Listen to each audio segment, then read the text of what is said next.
what we've really come to understand is it's the hand action that actually drives. If you have good hands, you know what to do with your hands. So much works back into the body, and the golfer they're empowered when they know how to use their hands properly. Gentlemen. I love it. Beautiful swing. You've always had a beautiful swing. Excellent swing. Yeah. At 71 years young, that swing speed is 93 miles an hour. That's pretty commendable, my friend. Way to go. When I was 50, I was swinging at 109. Yeah. Okay. That's awesome. But the thing is, my body's still totally no injury, and basically being able to play for a long time is the name of the game, I think, and to have fun at whatever age or stage you're at. Oh, 100%. And I think that a lot of people, I mean, it's the feeling of really squashing a golf ball out the middle of the face. That's fun for a lot of people. And I think today's episode, like really how to go A to B and how to, get that sweet spot on the back of the ball using your physicality is, a beautiful feeling. And I think the goal of us delivering that message to you today in a short period of time. Exactly. So good golf's easy, bad golf's difficult, but it's also easy on the body and should be less stressful on the mind. So that's why when we came up with this concept of just being able to throw the club head directly at the ball A to B, it made a lot less thinking, and a lot more effective. It did a lot of good things and hit the ball longer and straighter. So that's why we decided to introduce it to the world. Gorgeous, absolutely gorgeous. You've been teaching. I've been doing it now 36 years. It's crazy. You've been at it, as a player and as a teacher longer than me. And, it's fascinating all the folks we see who do, instead of, A to B, the sensation of getting the club powerfully thrown to the golf ball and letting the body respond, and generally for the most part, a very healthy manner. Like you, I've never had a golf-related injury. Golf has never sidelined me at all. Other sports, I've been sidelined from injury, but never from golf. And that's, I don't know how many million golf balls hit in my lifetime now, a lot. So I'm pretty lucky there. And then meeting you years ago and understanding some of the things that, I hate to knock my old coach because I love my old coach, and he brought me into the game and taught me a lot of great things. And I think that, in great coaching, I think of George Knudson, I think of you, I think of others that have inspired me a lot, that I don't like to say I take, I like to say that it's gifted to me, these ideas that help me become a better teacher. Like I was gifted a lot of George Knudson's great stuff. And spending time with you, I was gifted a lot of your hard work to share with me to help my players get better. So I'm really appreciative. Well, let's share the ideas with our audience here tonight, wherever they are in the world.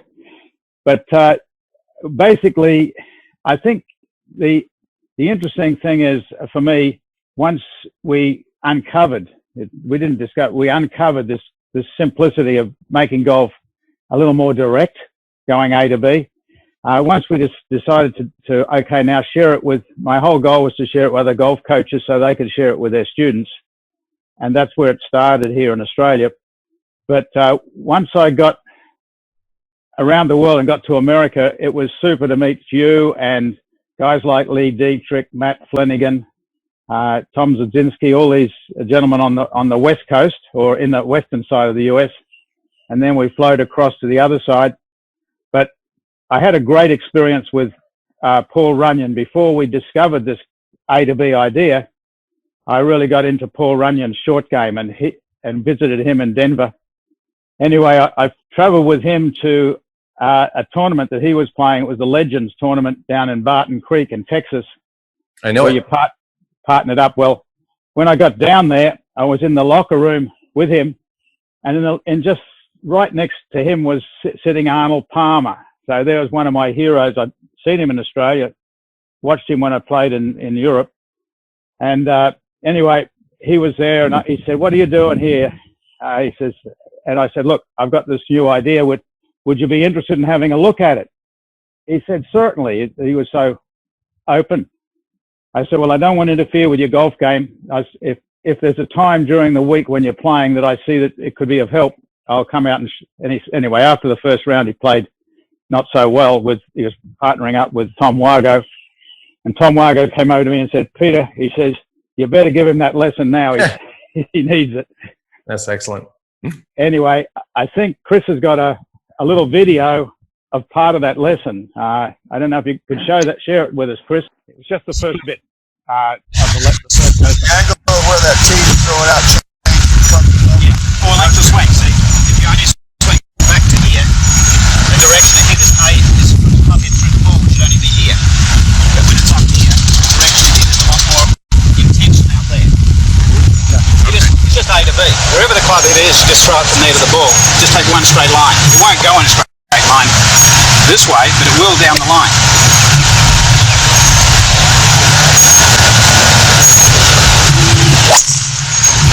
Wow. There's another 20 yards.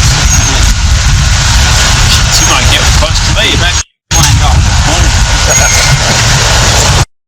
All right. Very good. Thank you. I'll work it. That was great. He gained over 20 yards with his driver in that first lesson. He came back after the second round, and Tom Wargo said, "You better give him the second lesson and find another bit." But it was exciting to actually see someone as fantastic as Arnold Palmer, one, willing to take a lesson, and two, actually the result he got. Just what he said to me, he said, "Peter," he said, "this is what my dad was trying to get me to do all those years back." He said, "Just to hit the bloody ball, you know." Excuse, that's Australian for hitting it hard. Yeah, you know? for sure. No, completely. You know, I think of, I know we talked about this briefly on the phone the other day. I know we don't have an example of his swing available, but the swing that I love to watch right now that's really reminiscent to me of somebody that is A to B beautifully is Matthew Wolff. Now, his backswing might be a little bit interesting, but the freedom he moves a golf club to the golf ball is so nice to watch. And when he hits it, it's like a baseball glove going right smack dab into a catcher's mitt. It's a thwap sound.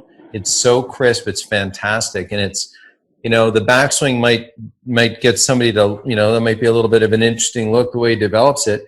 But his A to B motion from this top of his developed backswing onto the back of the ball is just absolutely spectacular. Exactly. Yeah. He actually uses the principle of a backswing. So he gets everything moving and he slings it back.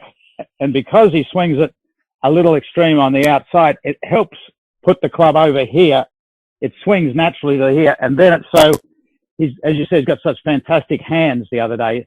His educated hands allow him to be very, very positive with that downswing. So if he swings a little bit out here, it's the downswing. You can be a little bit funky with the backswing, but once you get that backswing kind of set at the top, it's that direction of throw towards the ball that really makes it, for all of us, a lot easier to make good contact.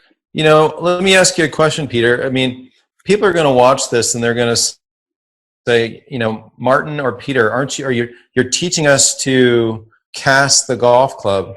You know, we're throwing it away, so to speak, because I know a lot of the viewers watching this think that, you know, the word throwaway or cast is the worst thing you can do. But yet those are the people that actually have throw away and cast because they don't know how to go A to B. So why don't you take us down this road, Peter, like you taught me so many years ago? Right. Well, a bicycle flag's a good place to start. It's nice and whippy, and I put a couple of stakes on here and wrap them there with insulating tape. So I've got a grip. And the idea is, it's interesting. The harder I try to get rid of the ball on the end of this flag here, as long as I'm throwing it in what I call the A to B direction, if I keep going, then I get lag. If I stop, then I get throwaway. Or if I throw it in the wrong path, if I throw it outside the line, I'll get throwaway. I'll demonstrate it. Now this is going at it, what I call in the correct A to B. Now if I do it slowly, there's not much flex in the shaft. But now I add speed. If I throw it with a little bit of speed, and if you slow that down, the more I throw the club head end in the direction of the ball, which is across court. See, golf is a two-target game. While the ball is going that direction, the club head, to make the ball go in that direction, must be going down this way. So golf's, it's kind of, you've got to have a leap of faith that when you throw that way, that there'll be a natural squaring. So if I throw it really across court, the more I throw across court, the more I throw across out towards the ball, the more these angles will appear. The only time they will be less angled is when I swing it slower, which you want with a lob shot. No, if I look at it, completely agree. And, you know, as for the viewers watching this, you know, looking at this hula hoop as an inclined circle right here, you know, Peter's reference of taking the club A to B, this, obviously the club head travels in a much bigger hula hoop, but it's a down and out direction with intent of the club head getting onto the golf ball. And that's really, you know, he'll carry on here, but the nuance of this is that, you know, we're taking the club head in with intent and energy, delivering it to the golf ball. The more you do that, the more lag you get and the more whip you get where you want it. what we've really come to understand is it's the hand action that actually drives If you have the life. good